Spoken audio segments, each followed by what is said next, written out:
Welcome to this Scores Reporter 3.0 tutorial, how to save a self-assessment entry. Now in the Scores Reporter, there is now an automated save function. So on any page where you can make an entry, you'll see an indicator that says whether the form has been saved or the form is saved. That indicator will adjust between form is saved and form is not saved. When the form is not saved, you can save the form by navigating to the next page or back to the index. If you choose to submit the form, that will save your progress.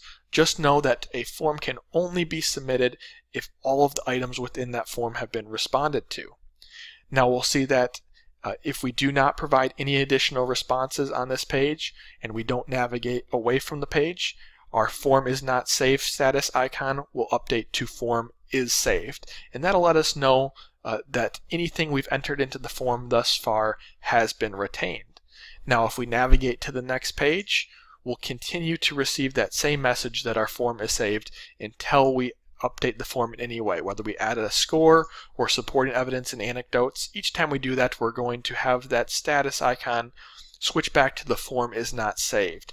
Now that doesn't mean that the form as a whole is not saved. That just means your most recent response. So the form will auto-save periodically. The status icon here will be updated to notify you that it is saved. If you would like to manually save the form, that can be done in a number of ways, those that we are already identified, as well as if you navigate to the final page of any of the forms, you'll be presented with all of the pages within that form compiled together. Now rather than having a next button as an option on that page, you will now have a save button. You can save a form that has had all of its items responded to if you choose not to submit it at this time. If you do select the save button, it's going to give you a confirmation that your form has been saved. In this case, it lets you know that you did not submit your form and that it was saved and that the form status is going to be reflected as in progress. Anytime you save your form manually, you can always return back to that form and continue working on it or submit it by selecting the Edit View button in the message page that appears.